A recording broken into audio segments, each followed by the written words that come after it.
Noah woke up in a cold sweat. Darkness enveloped the room, interrupted only by the faint light of the moon filtering through the curtains. He sat up in bed, trying to gather his thoughts. He had nightmares, but he couldn't remember the details. His body ached, and strange bruises and scratches marked his arms. He was certain he had gone to bed whole and unharmed. Noah got out of bed and headed to the bathroom. Turning on the light, he carefully examined himself in the mirror. On his left wrist was a deep scratch, as if someone had grabbed him. "What the hell is happening?" he muttered. His gaze fell on the calendar on the wall. He realized he couldn't remember what he had been doing for the past few days. His memories were blurry, as if someone had erased part of his mind. "Maybe I've just been working too much," Noah tried to reassure himself. At that moment, he felt a chill down his spine, as if someone was watching him. He turned around, but there was no one in the bathroom. Probably just nerves, he thought, and returned to the bedroom. Noah couldn't shake the feeling that a shadow from his past was haunting him. His childhood hadn't been perfect. Growing up in a strict religious family had left its mark on him, and he had long tried to forget those times. But something had started to resurface in his consciousness, like terrible memories he'd rather bury forever. The next day, Noah went to work, trying to forget the strange events of the previous night, but things only got worse at the office. First, he noticed that his coworkers were looking at him suspiciously. He tried to focus on his work, but his thoughts constantly drifted away.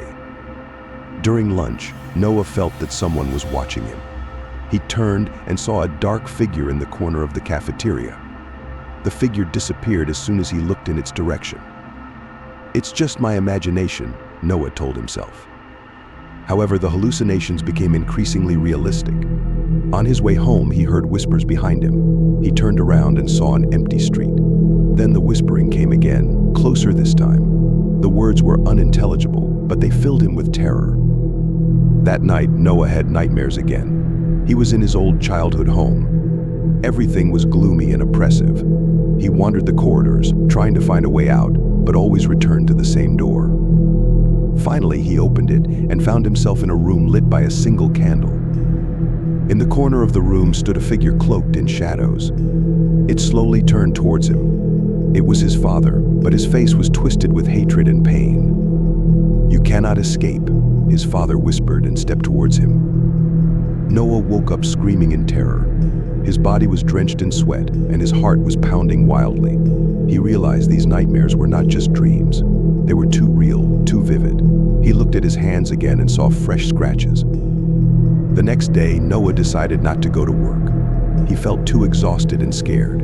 He wandered around the apartment, trying to find an explanation for what was happening. Everything seemed strange, as if reality was starting to fall apart. Walking past the mirror in the hallway, he stopped and looked at his reflection.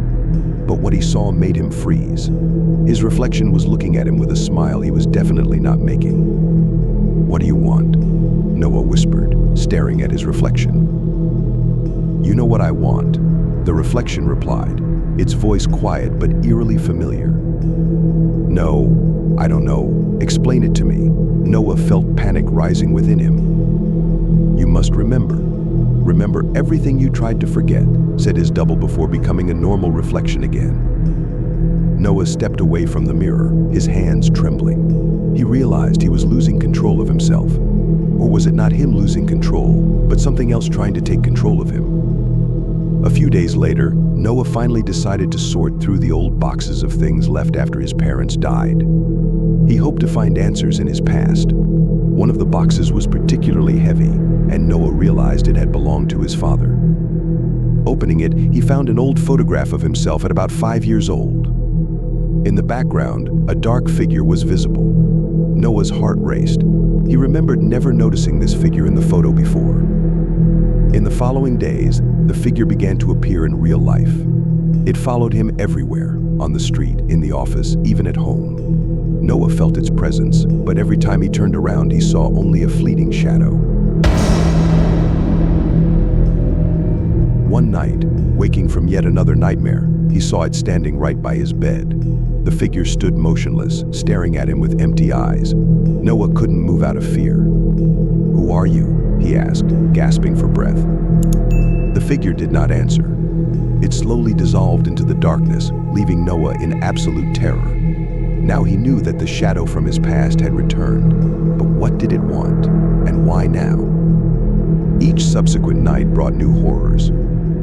The hallucinations became more realistic, and the nightmares more terrifying. Noah realized he couldn't ignore what was happening. He needed to find answers before he completely lost his mind. Noah knew that the only way to understand what was happening to him was to delve into his past, no matter how frightening it was. The next morning, Noah woke up with a heavy feeling in his chest. He knew the day would be difficult, but he was unprepared for what awaited him. As he entered the kitchen, he noticed a strange piece of paper on the table. It was a note, written in his own handwriting, but he didn't remember writing it. "You cannot escape. Everything is already decided." Noah grabbed the note, his heart pounding. He knew for sure he hadn't written it. He felt a chill run down his spine. He glanced at the wall and saw another note taped to the mirror. "They will come for you. Run while you can." Noah began to panic. He searched the entire apartment and found several more similar notes hidden in the most unexpected places, in the bathroom, under his pillow, in the closet. "Your time is running out. Trust no one." Noah felt he was going insane. He tried to remember when and why he could have written these messages, but his memory failed him. He knew this couldn't be a coincidence. Something or someone was trying to warn him about something terrible. The next day, Noah noticed that people around him were starting to disappear. First, it was strangers on the street, then his co-workers. Every day someone went missing, and no one could explain why. Noah began to suspect that he might be the cause of these disappearances. "Where's John?" he asked his boss. "John is missing," replied his boss, frowning. "And not just him. Several people from our department have also disappeared." Noah felt a wave of panic. He knew he had to do something to stop these disappearances. Returning home, he found another note, written in his handwriting. "Your soul is tied to the shadow. Free it before it's too late." Who is writing this? Noah cried out in desperation. There was no answer, only silence. Noah realized he had to act immediately. Noah understood he could no longer ignore what was happening. He made an appointment with a psychiatrist, Dr. Amanda Weston. During the first session, Noah detailed his strange visions and forgotten childhood events. "I think hypnosis might help you remember the forgotten moments," Dr. Weston suggested. Noah agreed, albeit with apprehension. Under hypnosis, he began to recall the old house he grew up in. Scenes from his childhood resurfaced in his mind, vivid and frightening. He remembered his father performing strange rituals in the basement, and his mother always afraid to leave her room. "What do you see?" Dr. Weston asked gently. "I'm in the basement. Dad is drawing something on the floor. It's a circle. A pentagram." Noah's voice trembled. "Who else is there?" Dr. Weston continued. "Mom, she's crying. She says we shouldn't be doing this." Noah was gasping for breath. "Dad is whispering something. He says it's for our salvation." Dr. Weston brought Noah out of hypnosis. He was pale and stunned. "Were these real events?" Noah asked, breathing heavily. "Possibly," Dr. Weston replied. "It seems your father was involved in some occult practices. That explains a lot of things." Noah decided he needed to visit the old house to find answers. He drove there with a heavy heart, not knowing what to expect. The house had been abandoned for years, and as he approached the door, it creaked as if welcoming him. Inside, it was dark and damp. The old wooden floors creaked underfoot, and the walls were lined with peeling wallpaper.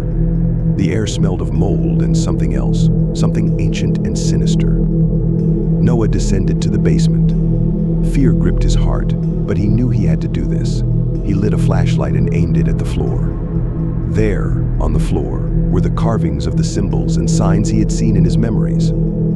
"It's here," he whispered to himself. Noah felt a cold draft sweep through the room. He turned around and saw the shadows in the corner starting to move. He tried to understand what it was, but the shadows became more real, taking on human shapes. "Who's there?" he shouted. The shadows didn't answer, but Noah felt them closing in. He stepped back, but stumbled and fell. At that moment, he heard whispers coming from all corners of the room. "Your family involved us. Now you." Noah fled the house in utter terror. He decided to return to Dr. Weston and tell her everything. She listened attentively, then suggested another hypnosis session to delve deeper into his memories. This time, Noah remembered more details. It turned out that his grandfather was also involved in occult practices. He found old books and journals filled with strange symbols and spells. "What do you see now?" Dr. Weston asked. "It's my grandfather's journal. He's writing about some rituals. About sacrifices." Noah's voice trembled. "Sacrifices?" Dr. Weston repeated. "Yes, he says it's to summon forces that will help our family. But I don't know what forces." Noah was breathing heavily. "He writes that it's dangerous, but he has to do it." Dr. Weston brought him out of hypnosis and said, "Noah, I think your family was deeply involved in occult practices. This might explain many of your visions and hallucinations." Noah returned home and decided to thoroughly examine his grandfather's old journal, which he found in a box. The pages were covered with strange symbols and descriptions of rituals. He tried to understand exactly what his grandfather was doing. "A summoning ritual," Noah read aloud, "to call forth a protective spirit. Requires family blood, one life for another." Noah felt a chill run down his spine. He began to understand that his family had tried to summon something to protect them, but the price was too high. "Father tried to complete the ritual," Noah whispered, "but something went wrong." He continued reading the journal, learning about various rituals and spells. Some pages were torn out, as if someone had tried to hide something important. Noah realized he needed to perform the ritual to finish what his grandfather had started. He didn't know what it would lead to, but he felt it was the only way to rid himself of the ghosts of the past. "If I do this, maybe it will all end," Noah told himself, full of determination. He gathered all the necessary ingredients and headed back to the old house. This time he was ready to face the darkness and uncover the truth about his family. Returning to the old house, Noah began to prepare for the ritual. He carefully studied every page of his grandfather's journal, trying not to miss any details. At night, when he was ready to begin, the house fell into complete silence. Suddenly, Noah heard whispers. He lifted his head and froze. Voices were coming from all around, as if the house itself was speaking to him. "Noah, you must complete the ritual," came a voice resembling his grandfather's. "Who's there?" Noah shouted, looking around. "We are your family," answered another voice, softer and more feminine. "We tried to protect you, but now it's up to you." "What do you want from me?" Noah asked, trying not to show his fear. "Finish what your father started," whispered a third voice, low and ominous, "or the darkness will consume everything." Noah felt a chill run down his spine. He realized that the voices of his ancestors were trying to warn him of impending danger. They were pleading with him to complete the ritual to save himself and his soul. "But how can I trust you?" he asked. "You must believe, Noah." His mother's voice replied, "You are our only hope." Noah took a deep breath. He knew he had no choice. He had to trust these voices and complete the ritual. When Noah began the ritual, his mind seemed to plunge into a maze of memories. He found himself in endless corridors with walls covered in images of his past. Each image was painful and tormenting.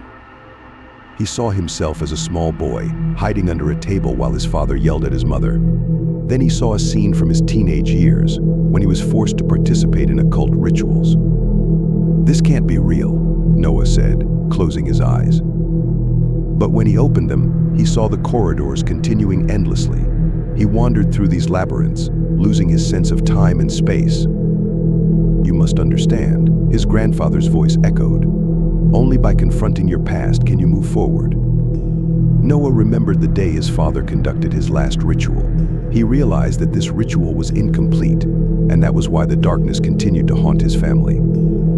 "I will do it," he whispered, feeling tears streaming down his cheeks. "I will complete the ritual." When Noah opened his eyes, he saw he was back in the old house. Surrounding him were the ghosts of his family. They were transparent, but he could make out their faces. His father, mother, grandfather, all were looking at him. "We have always been with you, Noah," his mother said, her voice full of sorrow. "Why didn't you tell me earlier?" he asked. "We couldn't," his father replied. "The darkness is too strong. But now that you know the truth, you must complete the ritual." Noah felt the weight of their gazes. He knew that his family's fate depended on him. He turned to the ghosts and asked, "What must I do?" "Make a sacrifice," his grandfather said. "The darkness demands blood to be appeased." Noah felt his insides tighten. He couldn't believe he would have to sacrifice someone to complete the ritual. "I can't do it," he whispered. "You must," his grandfather insisted, "or everyone you love will be consumed by the darkness." Noah stood in the center of the pentagram drawn on the basement floor. In his hands was the old dagger his father had used. He knew he had to make a choice, make the sacrifice and complete the ritual, or allow the darkness to consume him and everyone he knew. "I can't do it," he whispered, lowering the dagger. At that moment, a shadow appeared before him. It was not just a shadow, but the embodiment of the darkness itself. It was huge and terrifying, emanating an aura of all-consuming horror.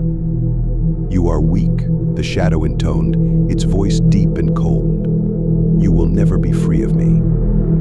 Noah knew the shadow was right. He couldn't make the sacrifice, but he also couldn't let the darkness win. At that moment, he remembered his family's words. "You must believe." "I am ready to make a deal," Noah said, staring directly into the shadow's eyes. "What deal?" the shadow asked, its voice filled with curiosity. "I will give you my soul," Noah said, feeling his heart tighten. "But you will leave everyone else alone. You will leave my family and everyone I know in peace." The shadow laughed, its laugh cold and eerie. "You think you can make a deal with the darkness?" it asked. "Yes," Noah replied, standing firm. "I am ready to sacrifice myself for their salvation." The shadow paused for a moment, then nodded. "The deal is made," it said. "Your soul will be mine, and I will release everyone else." Noah felt the darkness enveloping him, and with each passing second, his consciousness dimmed. He knew he had made the right choice, even if it cost him his life. His last memory was of his family's ghosts smiling at him, grateful for his sacrifice. And then everything went dark.